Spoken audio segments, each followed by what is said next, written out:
Dans chaque génération, il y a un Mashiach potentiel. Le premier libérateur a été Moïse, Moshe Rabbeinu, Moïse notre maître. Mais Dieu ne lui a pas permis d'entrer en Terre Sainte et il lui a donc demandé d'apposer ses mains sur la tête de son fidèle disciple, Yehoshua, Josué, pour lui transférer ainsi un peu de sa sagesse afin qu'il soit apte à diriger le peuple et le faire entrer sur la terre promise, où coule le lait et le miel, promise à Abraham en héritage perpétuel pour sa descendance après la sortie d'Égypte. On sait que la royauté a été attribuée à Yehuda, un des 12 fils de Yaakov. Et de son union avec Tamar sont nés les jumeaux Ezra et Péretz. Péretz, ainsi nommé par la sage-femme, car elle a dit « Avec quelle force tu es sorti ?» Il est sorti du ventre maternel. Alors que son frère Ezra avait sorti la main en premier, et la sage-femme lui avait mis un fil rouge pour le reconnaître comme étant l'aîné puisqu'il avait sorti sa main, mais après il a retiré sa main et c'est son frère Péretz qui s'est frayé un chemin avec force. Péretz est donc l'ancêtre du Mashiach. C'est de lui que doit descendre le Mashiach. Appelé aussi le briseur de barrières. Il porte donc bien son nom, parce qu'il fera éclater les limites du monde matériel.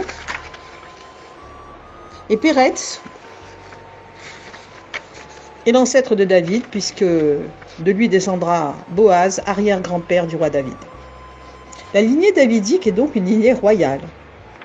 Ainsi David fut intronisé comme roi par le prophète Shmuel, qui le oindra avec l'huile d'onction, parce que Mashiach veut dire oint en hébreu. Et après lui, Salomon, son fils, lui succédera comme étant considéré lui aussi comme un oint, et toute la lignée bien sûr qui viendra après. Donc le Mashiach doit descendre du roi David. Et c'est donc un roi.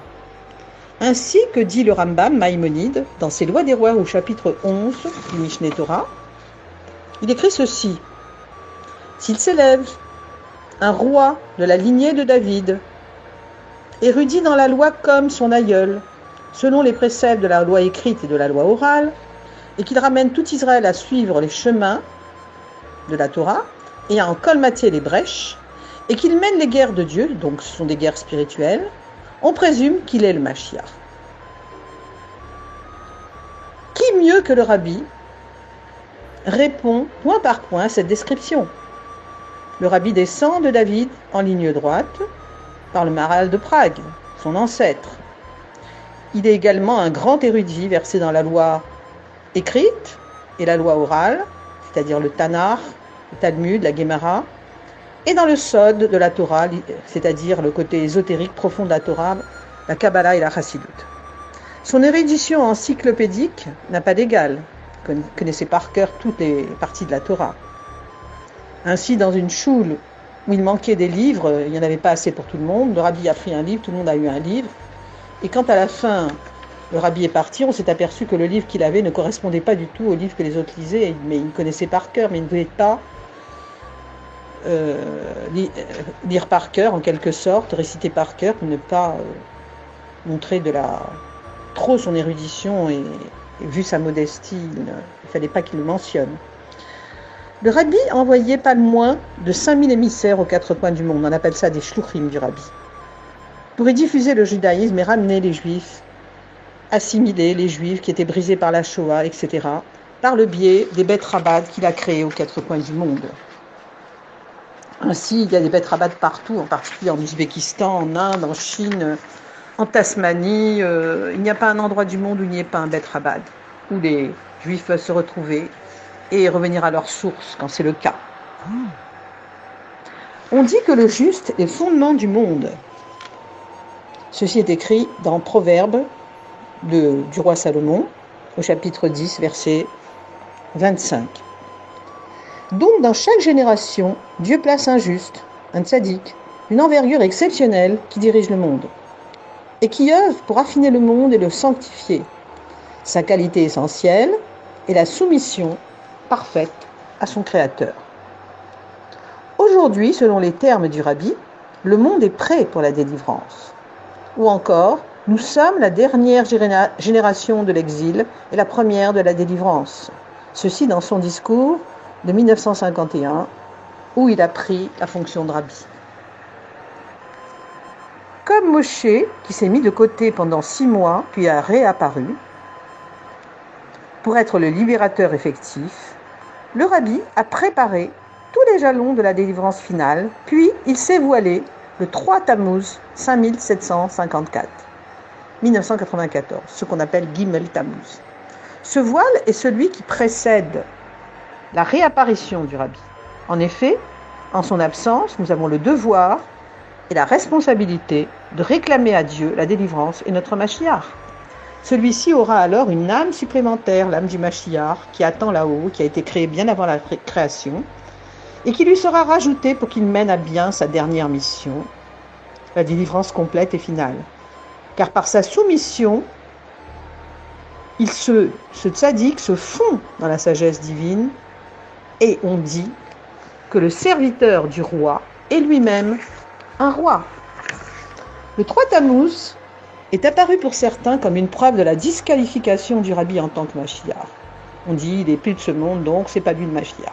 Or le Rabbi nous a fait comprendre qu'il est le Mashiach à maintes reprises, et donc que le processus de la délivrance est bel et bien enclenché. Rien ne l'arrêtera donc. Citons quelques mots du Rabbi pour étayer notre argumentation. D'abord, le Rabbi dit, le nom du Mashiach est Menachem. Il le répète plusieurs fois. Il est bien vrai que le nom du Mashiach est Menachem. Dans son discours Parashat Yitro 1992. Il dit encore, il ne nous manque plus qu'à ouvrir les yeux comme il se doit pour voir que tout est déjà prêt pour la délivrance. C'est son discours Vayetse de 1991. Il dit encore, il faut ajouter en qualité et en quantité sur tous les sujets de la délivrance, charité, bonté envers autrui, respect des lois relatives à l'amour du prochain, dans la Parashat Mishpatim 1992. Et enfin, nous devons proclamer vive le roi, Yehi Ameler, car la nomination du roi par Dieu a déjà eu lieu en haut, et il ne manque plus que l'acceptation de sa royauté par le peuple. Rabbi Yehuda Hanassi, on raconte cela, le prince de la Mishnah, après son départ de ce monde, venait chaque vendredi soir faire le kiddush à sa famille. Or, un mort est dispensé des mitzvot et ne peut pas faire le kiddush. Donc, il venait vraiment vivant dans un corps. Il reprenait son corps et il était vivant et il faisait le kiddush pendant des mois à sa famille. Et quand quelqu'un s'est aperçu dans le voisinage qu'il venait, pour ne pas faire humilier les autres tzadikim dont on aurait pu penser qu'il n'aurait pas pu faire comme lui, il a dit à sa famille, je ne viendrai plus. Donc, on voit que les tzadikim sont vivants. On dit également de Yaakov dans la Torah, Yaakov notre maître n'est pas mort. Et pourtant, on l'a bien embaumé, son fils Yosef l'a embaumé, il a bien été enterré à Hebron.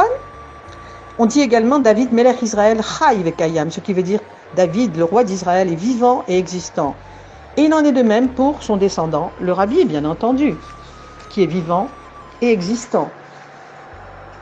Celui-ci peut agir donc dans tous les mondes, aussi bien dans ce monde matériel, où il nous aide à terminer la tâche et qui incombe à chaque juif de faire venir le Mashiach, et aussi dans les mondes spirituels où il siège dans l'assemblée des justes, des tzadikim, et permet parfois de faire redescendre une âme qui n'a pas terminé sa mission. Je vous conseille en particulier d'aller écouter l'histoire que j'ai racontée, qui s'appelle « Ton nom sera désormais Odaya » où c'est le Rabbi qui dit à une personne qui est montée dans les mondes célestes, qui a failli partir, qui est dans un coma, qu'elle doit redescendre parce que sa mission n'est pas terminée. Le 3 Tammuz, Yehoshua, donc juste après la sortie d'Égypte, est rentré en guerre contre les Émoréens. Le soleil était dans les yeux de l'ennemi, ce qui a arrangé pour se battre contre eux, mais comme le soleil allait décliner, Yehoshua a adressé une prière au soleil et lui a dit d'arrêter sa course pour qu'il puisse vaincre ses adversaires. Et le Sar, c'est-à-dire l'ange préposé au soleil, a figé le soleil en obéissant à Yehoshua, qui a brillé pendant 36 heures, permettant la victoire complète des Hébreux sur les Émoréens. Ainsi, Le 3 Tammuz 1927 aussi, le rabbi précédent, Rabbi Yosef Yitzhak Schneerson, a vu miraculeusement sa peine de mort commuée en exil à Castroma. C'est donc un jour particulier, le 3 Tammuz, qui est un jour de joie, un jour bénéfique, puisqu'en ce jour, Dieu nous a gardé le rabbi précédent. Le 3 Tammuz est un jour où le soleil ne se couche pas, comme il ne s'est pas couché à Givon sur l'ordre de Yehoshua. Le rabbi, à l'image du soleil, brille de toute sa force en ce jour. Il est donc bien vivant et parmi nous. Alors où en sommes-nous en ce 3 Tammuz 2019? Où en sommes-nous? La réponse est simple. Le rabbi s'est mis de côté pour nous donner le mérite de parachever la délivrance. Pourquoi s'est-il voilé à nos yeux est une question qui nous dépasse. Avec notre intellect limité, nous ne comprenons pas.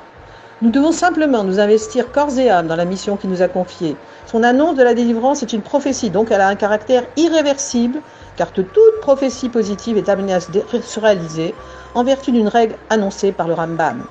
Le Rambam qualifie le Mashiach de sage et de prophète. Sage supérieur en sagesse à Salomon, Shlomo Améler, et prophète proche du niveau de Moshe, Rabbeinu, de Moïse. C'est donc un homme hors du commun, qui se distingue cependant par sa profonde humilité. Alors concluons avec cette déclaration du rabbi à la parachète Ekev 1991. Le rabbi nous dit « Le temple est déjà construit en haut. Il en est de même pour le grand festin du Mashiach qui est déjà prêt. Tous les sujets de la délivrance sont comme dans une boîte fermée dont la clé est confiée à chaque juif. Il ne reste plus qu'une seule chose, que chaque juif crie et demande avec force « Ad matai » jusqu'à quand? Jusqu'à quand durera cet exil? Alors, par la force de cette action, Mashiach pénétrera dans la maison de prière. Il nous prendra tous et nous emmènera en terre sainte, à Yerushalayim, la ville sainte, sur la montagne sainte, dans le 3e temple. Amen.